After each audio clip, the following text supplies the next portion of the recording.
Welcome. And the question today from Made It to Browse Reddit is, which legendary Reddit post or comment can you still not get over? Hi, this is Derek. I just put the Drama Llama, Fred, back in his llama pen, so that I can do this quick video for you with some of the stuff that Fred found on Reddit earlier today. If this is your first time watching our videos, help me out by watching to the end, and then giving me some feedback in the comment area below. And if you want more of these videos daily, don't forget to like and subscribe, with notifications turned on for this channel. Oh boy, let's get ready for some drama. Eldridge Candy answered with the post where someone said that their Reddit turned Spanish.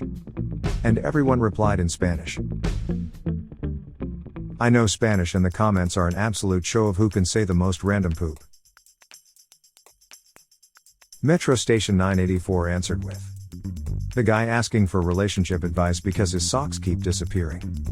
Until he finds out his GF is cleaning her poop with it. Poop hits the fan, Op talks to her sister only to find out sister knows. And is now mad at Op for being weirded out by it all. I think they are done, which is sad. Op was thinking about marrying the poop sock chick. Edit, found the poop sock post. I was thinking way too complicated with my keywords. I remember that one. At the end she left him, dodged a bullet. They ended up getting back together a year or so later. Irk. Two-headed boa answered with the dude who had a girlfriend that struggled to quit smoking.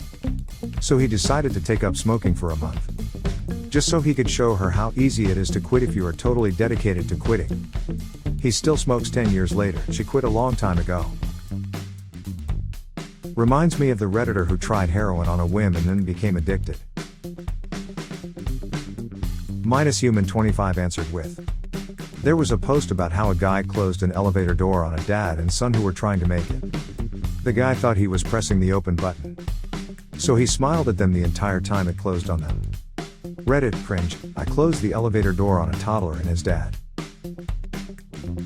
Haha, I did something similar by accident, but it was to my coworker. And when they made it up said, having a laugh this morning, eh? I throw socks at cat. I've done that more times than I care to recount. I reliably pick the wrong button. These days I just stick my arm in the closing door and hope it doesn't get crushed. Yeah, I get too flustered trying to pick the right button. Yesterday my hands were full, so I kicked my leg out to stop the door. I did this once 10 years ago. I was with my husband, and we were already inside the elevator. A woman with a toddler and stroller was trying to make it in. She asks, "Can we fit?" My husband signaled her in while trying to hold the door open. She starts adjusting her stroller, then right as she was about to get in, I pressed the close button and the doors closed. My husband couldn't save her or the doors in time. I had a good laugh. Because I didn't know what in the world possessed me to suddenly press the close door button, knowing she was coming in. Till this day, we still bring it up and it makes everyone laugh.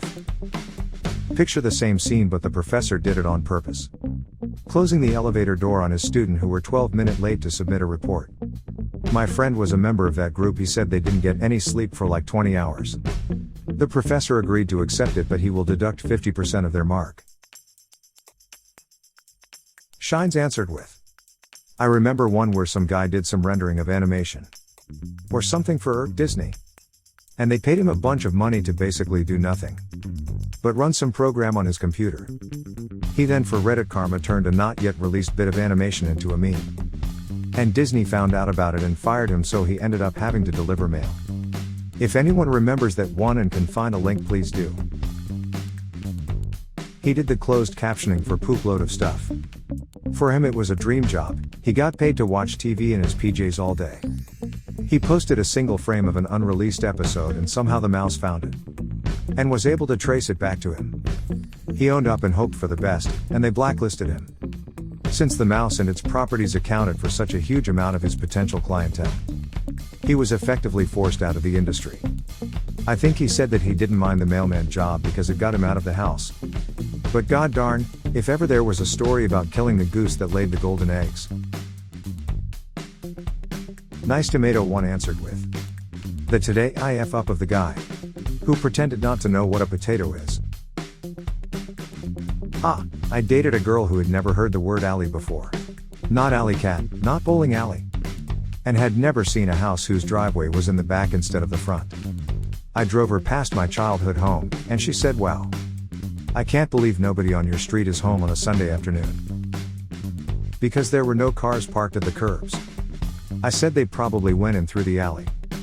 And she laughed at me and said, "The what?" She laughed at the sound of the word alley.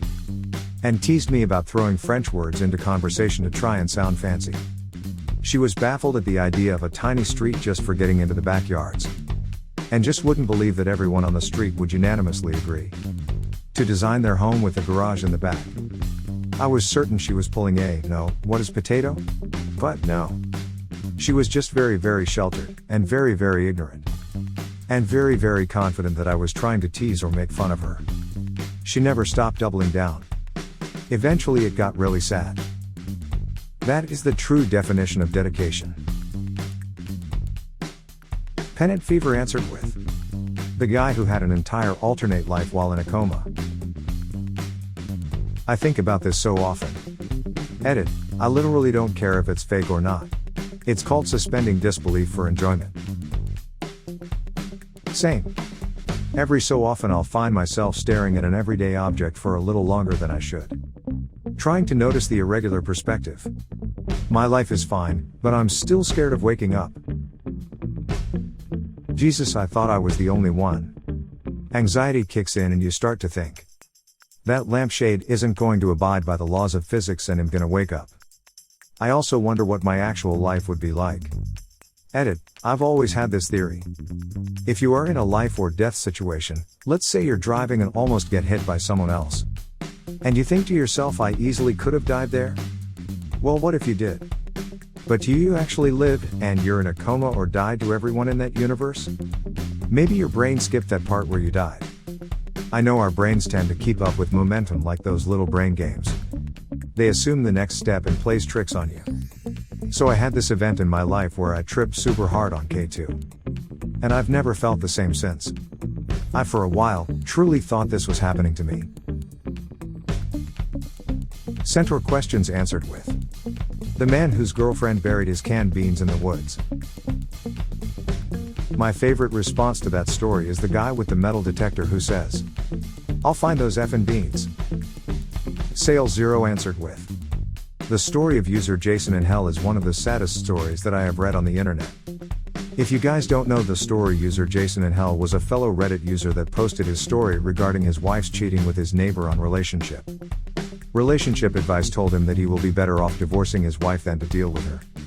A few days later he posts something on legal advice to see how he can secure custody of his 2 children during the divorce. His wife, named Brandy Worley, found the legal advice thread. The same day she found the Reddit post, she kills both kids to spite her soon-to-be ex-husband. Brandy then calls 911 telling the operator that she stabbed herself and her 2 children because her husband was divorcing her.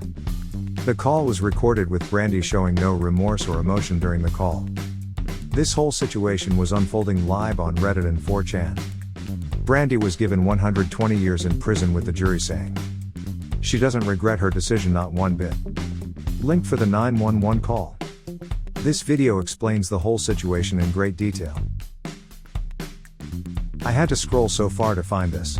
It's definitely my most memorable post. What made it really memorable for me is something you didn't mention. Some guy commented on the original thread something like, "Divorce her, what's the worst that can happen?" He understandably felt absolutely terrible, ended up offering to make a quilt for up. If his wife was a kind of person to stab her own kids to death. Don't think things could have gone much better without the divorce anyways. So that comment guy is not actually that guilty. Waiting Ellie answered with, "There was this post in Confessions from a guy who hates his son. And will never be proud of him no matter what. Even though said son has finally gotten off drugs in the streets. And turns out for good reason. It always stuck with me, not sure why. Maybe the man's pure anguish and rage. But more so I've always had a positive outlook on things. And am drawn to feel good stories of recovery, forgiveness, reunion, etc. Pretty much the return of the prodigal son. But I never really thought about how those stories gloss over the pain and resentment of victims who are unable to forgive unforgivable actions, but are inadvertently made to feel guilty and ashamed for feeling that way. We just kind of expect them to just automatically be the bigger person. Eventually come to forgive, move on. If not now, then with the passage of the years, etc. I had never thought of that before that post. And maybe the uncomfortable reminder that sometimes people are just rotten from their core. But I never really thought about how those stories gloss over the pain and resentment of victims who are unable to forgive unforgivable actions, but are inadvertently made to feel guilty and ashamed for feeling that way. Somewhat related, I read a post on here about a woman whose husband came out of the closet. He had been sleeping with men on the sly in the years prior. Her entire social circle celebrated his acceptance of his sexuality, skipping over the cheating and the wife and children he left behind. Her resenting him for leaving was met with accusations of homophobia. I think it's perfectly okay to be angry if your husband leaves, even for a reason that's good in the abstract. And the guy could definitely have been less of a jerk about it, in that specific case. Pretty much, cheating is cheating no matter what. My parents have a few friends in their 70s whose husbands just came out at 40 or so. And just said, well, F it. Goodbye kids, goodbye wife. Been effing dudes on the side for years, I find you disgusting later. Imagine getting married young, having hopes or dreams, and 20 years later your spouse just drops everything. There is nothing homophobic about being permanently upset at being steamrolled over and abandoned mid-marriage through no fault of your own. Anyone that would have the balls to reprimand an upset husband or wife that was treated that way deserves a shovel to the face. Reminds me of tragic story of a woman refuses to speak to her mother anymore and has every right not to forgive her. In the movies there'd be some big moment that ends the feud and they're all together again. That doesn't always happen in real life, and that's perfectly fine. And finally, Replicated Penguin answered with, so way back when, 2008 to 2009, some Redditor got very excited over his 2 a.m. chili and posted an extensive tutorial in full yeah, bell pepper style. Naturally, this became a meme. Concurrently, another Redditor posted nothing less than the life hack of the century. Freeze a block of water, squirt shower gel on top. Freeze that, and now you have ice-soaked TM. This was a fine enough goof, but the op's insistence that this was much more efficient than putting shower gel on one's body made it become a meme. So what happens when two memes are popular at the same time? Exactly.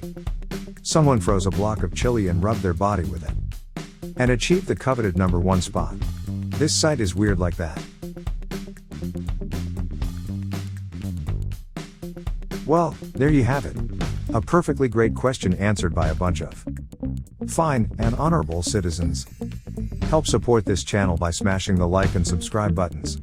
And hit that silly little bell as well to ensure you get the latest videos as they come out. Fred is always finding stuff for me to post regularly. So this is Derek signing off. Thanks for watching. Good grief, it sounds like Fred is out of his pen again. I think he found more drama for me to share with you. See you soon.